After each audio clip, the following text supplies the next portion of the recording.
മണലാരണ്യത്തിൽ വസന്തകാലത്തിന്റെ വരവറിയിച്ച് സരായാത്ത് പ്രതിഭാസം ശക്തി പ്രാപിച്ചതോടെ യുഎഇയുടെ വിവിധ ഭാഗങ്ങളിൽ കനത്ത മഴയും ഇടിമിന്നലും തുടരുകയാണ്. ആകാശം ഇരുണ്ടുമൂടി നിൽക്കുന്ന അന്തരീക്ഷവും അപ്രതീക്ഷിതമായി എത്തുന്ന ശക്തമായ കാറ്റും ജനജീവിതത്തെ കാര്യമായി ബാധിച്ചിരിക്കുന്നു. മാർച്ച് പകുതിയോടെ ആരംഭിച്ച് മെയ് മാസം വരെ നീളുന്ന ഈ കാലാവസ്ഥാ വ്യതിയാനം വരും ദിവസങ്ങളിലും തുടരുമെന്നാണ് സൂചന. അൽ ദഫ്രയിൽ നിന്ന് ആരംഭിച്ച് ദുബായ്, അബുദാബി, ഷാർജ തുടങ്ങിയ നഗരങ്ങളിലേക്ക് പടർന്ന ഈ മഴക്കെടുതിയിൽ സുരക്ഷാ മുൻകരുതലുകൾ കർശനമാക്കാൻ അധികൃതർ നിർദ്ദേശിക്കുന്നുണ്ട്. പ്രകൃതിയുടെ ഭാവമാറ്റങ്ങളെ കരുതലോടുകൂടി നേരിടേണ്ട സമയമാണിതെന്ന് കാലാവസ്ഥാ നിരീക്ഷണ കേന്ദ്രവും ഓർമ്മിപ്പിക്കുന്നുണ്ട്. യുഎഇയിൽ ശക്തമായ മഴയും ഇടിമിന്നലും തുടരുകയാണെന്ന് ചുരുക്കം. വസന്തകാലത്തിന്റെ വരവറിയിച്ചുള്ള സരായാത്ത് സീസൺ ആരംഭിച്ചതോടുകൂടിയാണ് യുഎഇയിൽ മഴ കനക്കുന്നത്. പെട്ടെന്നുണ്ടാകുന്ന ഇടിമിന്നലും ശക്തമായ കാറ്റും ആലിപ്പഴ വർഷവും ഒക്കെ ഈ സീസണിൽ പ്രതീക്ഷിക്കാവുന്നതാണ്. വരും ദിവസങ്ങളിലും കാലാവസ്ഥ പ്രതികൂലമാകും. മാർച്ച് 27 വരെ സ്ഥിതി തുടരുമെന്നും ദേശീയ കാലാവസ്ഥാ നിരീക്ഷണ കേന്ദ്രത്തിന്റെ റിപ്പോർട്ടിലുണ്ട്. നിലവിൽ ആകാശം ഇരുണ്ടു മൂടിയിരിക്കുന്ന അവസ്ഥയാണ്. കൂടാതെ മിക്ക സ്ഥലങ്ങളിലും കനത്ത മഴ രേഖപ്പെടുത്തിയിരുന്നു. ഈ മഴയ്ക്ക് കാരണം അറബ് നാടുകളിൽ സരായാത്ത് എന്ന് വിളിക്കുന്ന വസന്തകാലത്തെ അന്തരീക്ഷ അസ്ഥിരതയാണ്. അൽ ദഫ്രയിൽ നിന്ന് ആരംഭിച്ച മഴ ക്രമേണ അബുദാബി, അൽ ഐൻ എന്നിവിടങ്ങളിലേക്ക് വ്യാപിച്ചിരിക്കുകയാണ്. ഇന്ന് വടക്ക് കിഴക്കൻ മേഖലകളിലേക്കും തീരപ്രദേശങ്ങളിലേക്കും നീങ്ങാൻ സാധ്യതയുണ്ടെന്നാണ് നിലവിലെ വിവരം. രാത്രിയോടെ മഴയുടെ തീവ്രത കുറയാനും സാധ്യത പറയുന്നുണ്ട്. നാളെ രാവിലെ മഴയ്ക്ക് ചെറിയ ശമനം ഉണ്ടാകുമെങ്കിലും ഉച്ച കഴിഞ്ഞ് വീണ്ടും ശക്തി പ്രാപിക്കും. ശേഷം വെള്ളിയാഴ്ച വരെ നീണ്ടു നിൽക്കും.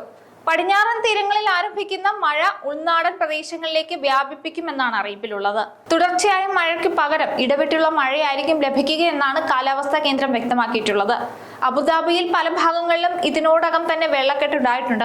റോഡുകളിൽ വെള്ളം കയറാൻ സാധ്യതയുള്ളതിനാൽ വാഹനയാത്രികർ ജാഗ്രത പാലിക്കണം. അതേസമയം കാലാവസ്ഥ പരിഗണിച്ച് ഷാർജ മുനിസിപ്പാലിറ്റി പൊതു പാർക്കിംഗ് ഫീസ് ഒഴിവാക്കിയിട്ടുണ്ട്. മാർച്ച് 23 മുതൽ തുടങ്ങിയ ഈ ഇളവ് ഇനിയൊരു അറിയിപ്പ് ഉണ്ടാകുന്നതുവരെ തുടരും. നീല ബോർഡുകളുള്ള എല്ലാ പൊതു പാർക്കിംഗ് സ്ഥലങ്ങളിലും ഇത് സൗജന്യമാണ്.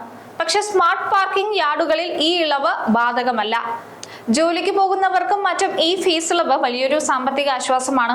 ഇത് പരമാവധി പ്രവാസികൾക്ക് പ്രയോജനപ്പെടുത്താവുന്നതാണ്. വാഹനം പാർക്ക് ചെയ്യുമ്പോൾ വെള്ളക്കെട്ടുണ്ടാകാൻ സാധ്യതയില്ലാത്ത സ്ഥലങ്ങൾ തിരഞ്ഞെടുത്ത് അവിടെ വേണം പാർക്ക് ചെയ്യാൻ. കൂടാതെ ദുബായ് പാർക്സ് ആൻഡ് റിസോർട്ട്സ് ഉൾപ്പെടെയുള്ള ജനപ്രിയ വിനോദസഞ്ചാര കേന്ദ്രങ്ങൾ ഇന്ന് താൽക്കാലികമായി അടച്ചിരിക്കുകയാണ്. സുരക്ഷാ മുൻകരുതലിന്റെ ഭാഗമായിട്ടാണ് ഈ തീരുമാനം. ടിക്കറ്റ് ബുക്ക് ചെയ്തവർക്ക് റീഫണ്ടിനെ കുറിച്ചോ തീയതി മാറ്റുന്നതിനെ കുറിച്ചോ അറിയാൻ അവരുടെ കോൾ സെന്ററുമായി നേരിട്ട് ബന്ധപ്പെടാവുന്നതാണ്. ഒമാനിലും സ്ഥിതി വ്യത്യസ്തമല്ല. അവിടെയും കനത്ത മഴയും ഇടിമിന്നലും തുടരുകയാണ്. യുഎഇ ഒമാൻ അതിർത്തി വഴി യാത്ര ചെയ്യുന്നവർ റോഡ് സാഹചര്യങ്ങൾ കൃത്യമായി പരിശോധിച്ച ശേഷം മാത്രം യാത്ര തുടരുക. റോഡുകളിൽ വെള്ളം കെട്ടിക്കിടക്കുമ്പോൾ വാഹനങ്ങൾ തെന്നി മാറാൻ സാധ്യത കൂടുതലാണ്. അതിനാൽ വാഹനം ഓടിക്കുമ്പോൾ വേഗത കുറയ്ക്കുക. കൂടാതെ മുന്നിലുള്ള വാഹനവുമായി കൃത്യമായ അകലം പാലിക്കണം. മഴ പെയ്യുമ്പോൾ ചില പ്രദേശങ്ങളിൽ വെള്ളക്കെട്ടിനുള്ള സാധ്യതയെക്കുറിച്ചും പറയുന്നുണ്ട്. ഇത്തരം സ്ഥലങ്ങൾ സന്ദർശിക്കുന്നത് കർശനമായി ഒഴിവാക്കുക. നിലവിലെ സാഹചര്യത്തിൽ കടലിൽ ഇറങ്ങുന്നതും നിരോധനം ഏർപ്പെടുത്തിയിട്ടുണ്ട്. കൂടാതെ നിങ്ങളുടെ ബാൽക്കണിയിലോ ടെറസിലോ കാറ്റിൽ പറന്നു പോകാൻ സാധ്യതയുള്ള വസ്തുക്കൾ ഉണ്ടെങ്കിൽ അവ സുരക്ഷിതമായി വെക്കണം.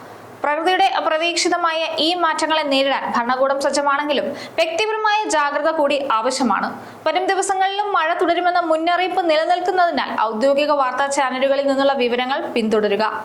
മഴ ശമിക്കുന്നതുവരെ അനാവശ്യ യാത്രകൾ കഴിവതും ഒഴിവാക്കി വീടുകളിൽ സുരക്ഷിതരായിരിക്കാൻ ശ്രമിക്കുക. ഈ വെല്ലുവിളികൾക്കിടയിലും ഭരണകൂടം നൽകുന്ന ആനുകൂല്യങ്ങൾ പ്രയോജനപ്പെടുത്തി സുരക്ഷിതമായ ഒരു വസന്തകാലം ഉറപ്പാക്കാം. ഓർക്കുക, നമ്മുടെ ഓരോരുത്തരുടെയും ജാഗ്രത